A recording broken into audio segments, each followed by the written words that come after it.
Hola, ¿qué tal amigos? Buenos días, buenas tardes y buenas noches. No importa la hora que sea, siempre es un gran momento para aprender español con Profesor Pablo. All right, our lesson is a second look at the verb haber. Haber is the auxiliary verb that means technically to have. Do not confuse it with tener. Tener is the to have that we use all the time with nouns, right? Or to have to do something. Tener que, ir a la tienda, to have to go to the store. No tengo tiempo, I don't have time. Tengo mucho dinero, I have a lot of money. That's the verb tener. This is haber.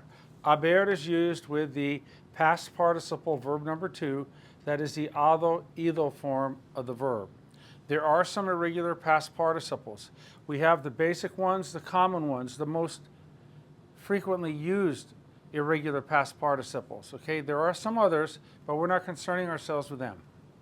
Hecho comes from the verb hacer. It means done or made. Dicho means said or told from the verb decir. Ver, to see. Visto, seen. Muerto, died. Abierto, opened. Puesto, put, P-U-T. Vuelto is returned, a person returning from point A to point B. There is devuelto, one word, devuelto. That's an object being returned. Cubierto is covered, right? Descubierto means discovered. And impreso means printed, like you have printed a book or a publication. So those are the irregular ones. And which are the common of the irregulars that we have listed? Certainly hecho, dicho, visto, abierto, puesto, envuelto. Those are the common ones. Cubierto, impreso, and muerto is somewhat common, unfortunately. But cubierto and impreso, you're not going to use too much, but you'll hear them. Okay, now, we know that the Spanish piano has 10 keys. Key number 0, that's the infinitive. Haber is the infinitive form here, 0. Then there is the number 1, verb number 1, that's the ing form, habiendo. We don't have any examples of habiendo in the present participle, but later on I can show you how you can use it. And then finally, number 2 would be your past participle, ado, ido. So those are the 3 verb numbers, 0, 1, and 2, that are not verb tenses. But piano keys 3 through 9 are verb tenses, and we have them right here. The present, verb number 3. The preterite is not used with the ado, ido. It's just not used, so we don't teach it. That gives us a break. The imperfect is verb number 5. The future is verb number 6. The conditional is verb number 7. The present subjunctive is verb number 8. And the past subjunctive is verb number 9. Let's take a look at verb number 3, the present of haber. In English, it's have or has, like you have done something or something has happened. The 5 forms are all beginning with an H. Remember, in Spanish, the H is silent. A, has, a, hemos, han. If I want to say it has rained, it would be ha llovido. I haven't done the homework. No he hecho la tarea. Have you seen the movie? ¿Has visto la película? We haven't done anything. No hemos hecho nada. Have they opened the store? ¿Han abierto la tienda? Have you called? ¿Has llamado? It has snowed. Ha nevado. Let's go with this. My dad hasn't returned yet. Mi papá todavía no ha vuelto. Let's take a look at the imperfect. It's had, something that you had done or something that had happened. Había, we put the little squiggly after it because the rest of the forms are había, había, sabía, habíamos, sabían. We know how to do that. That's easy, okay? If you want to say, I had not thought about that, the verb is pensar. So you'd say, no lo había pensado. They had not sold their house. No habían, with an N, no habían vendido su casa. He had told the truth. Había dicho la verdad. Of all the forms of haber, by far the most common is right here, the present tense. Has, hemos, han, to say what has happened or what someone has done. Has, hemos, han. Let's go over here to the future. Will have. Not used too much, but if I want to say, like by this summer, para este verano, I will have saved a lot of money. That would be habré, ahorrar, ahorrar is to save. Para este verano, habré ahorrado mucho dinero. By 5 o'clock, will you have finished? Habrás terminado para las 5? By next week, the baby will have been born. Nacer is to be born. So, para la semana próxima, el bebé habrá nacido. This is also very easy. If you want to say something that has happened or something that someone that you have done, it's right here. If you want to say something had happened or you had done something, it's right here. If you want to say something will have happened, it's right here.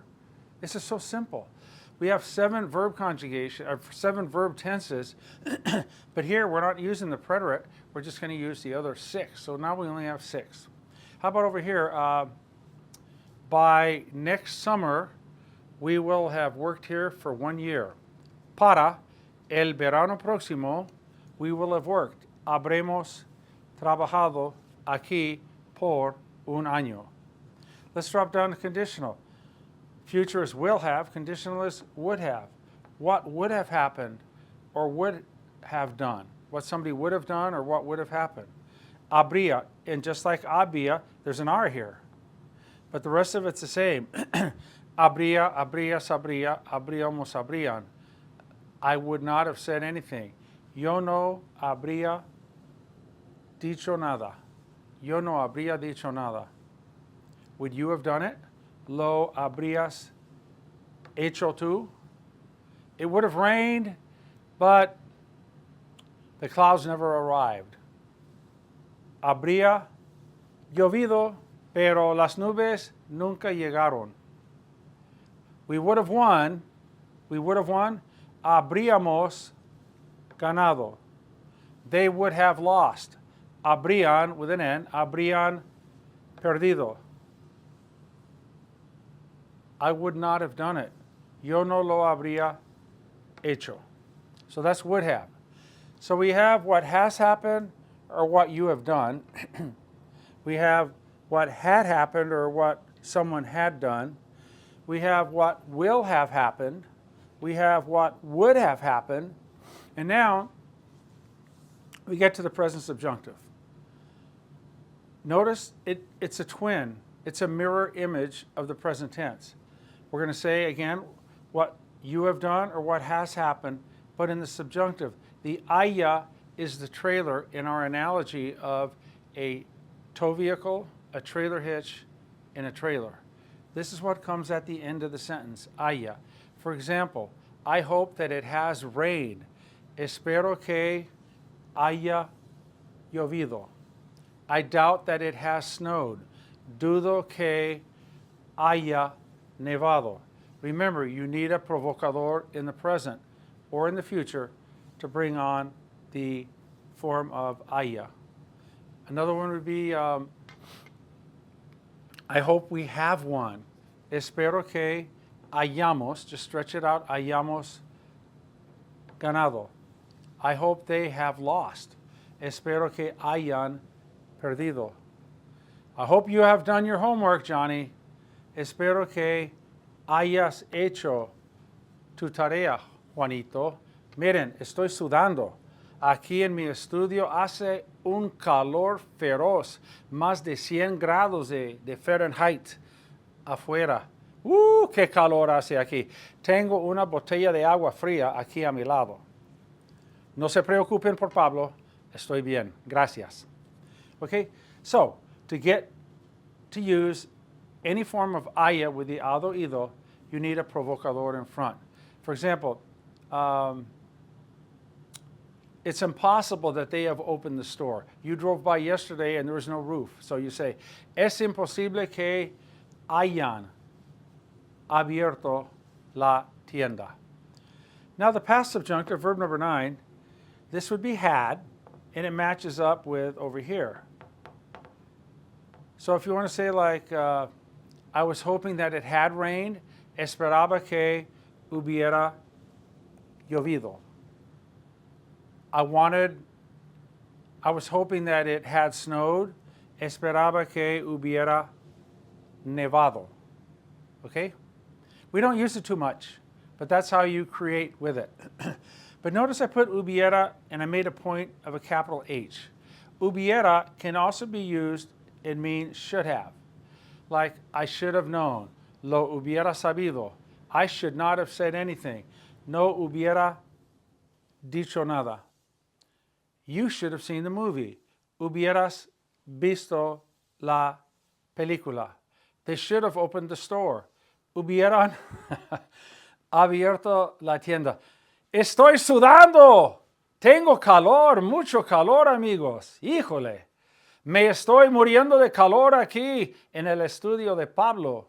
Profesor Pablo, su profesor. Hubiera. I should have put the money in the bank. Hubiera puesto el dinero en el banco. We should have gone to the game. Make it the we form. Put an MOS and an accent right here over the E. Hubiéramos ido al partido. Isn't that great? Add this to your arsenal. Hubiera with a past participle, should have. You say it in your native language all the time, right? We should have helped. Hubiéramos ayudado. I should have driven. Yo hubiera manejado. Yo hubiera conducido. Okay, should have. All right, that is a second look at the verb haber. I've said it many, many times. When we go over a lesson, a topic, a concept for the first time, that's exactly what it is. It's like wearing a pair of shoes the first time. You're not going to break in a pair of shoes with one wearing. So we know that, and that's why we come back and review a second look. We're going to hit haber again down the line, and the more we go over it, the more we use it, you're going to understand it better the second time, the third time, and sooner or later, you will be just like anybody that speaks Spanish fluently. You'll be able to use any form of haber and use it effortlessly and correctly, right? Okay? And remember, again, the power 8 and 9, that's your subjunctive, that's your advanced Spanish to be able to use these. Now, there are subtleties that we talked about, nuances. Like if you want to say like, I don't think it has rained, it's no creo que haya llovido. I don't think that they have arrived. No creo que hayan llegado. That's not a nuance, that's just straight provocador, present provocador with present subjunctive. But you could get into some nuances, but that's not the point of this now. We don't want to cloudy the water. We want to keep everything real clear here so that you understand. So take a look at haber, look cluster by cluster. Do you get it? This is to say what you have done and what has happened. The baby has been born. You would say el bebé ha nacido. The baby has taken his first step. El bebé ha dado su primer paso. We have won. Hemos ganado. Look at all these clusters. Pick up what you're good at and practice with those, right? Like riding a bike. You're not going to be doing wheelies on the bike if you're just beginning to learn how to ride the bike. So take what you are comfortable with and go with that. And then you'll get gradually better. But certainly the present with haber, sa, hemos, han, to say what has happened or what you have done, that is easily acquired. Put it in the language learning module and keep it there permanently.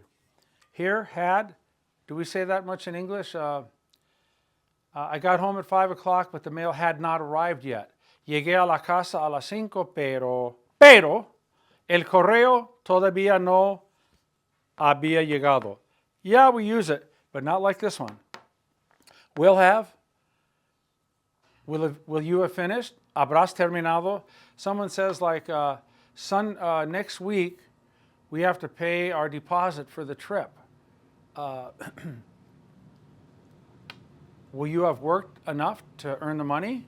¿Habrás trabajado lo suficiente para tener dinero? You can make up examples to use will have. And same, would have is pretty common. Now, I like this one, would have.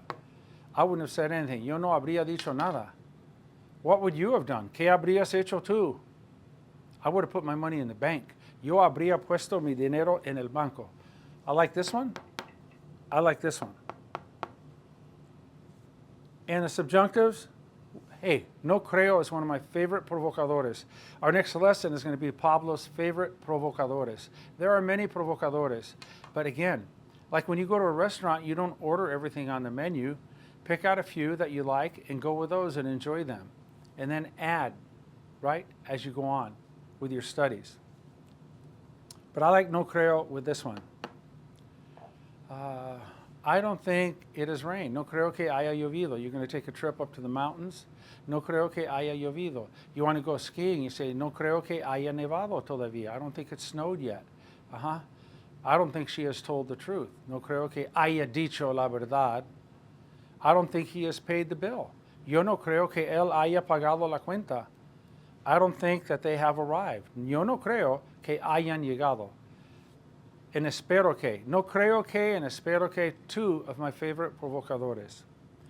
And then down here, frankly, the hubiera, like I was hoping that it had snowed. Esperaba que hubiera nevado. That's very impressive, but it's just not, we don't get into this past subjunctive here with the hado ido too much. But with the capital H we do, hubiera, I should have slept more. Hubiera dormido más. You got an upset stomach, you're on a hike, you ate too much. I should have eaten less. Hubiera comido menos. Okay, there is haber. A second look. Gracias, amigos. That's it for our second look at haber. Hasta pronto. Tengan un gran día. Ciao.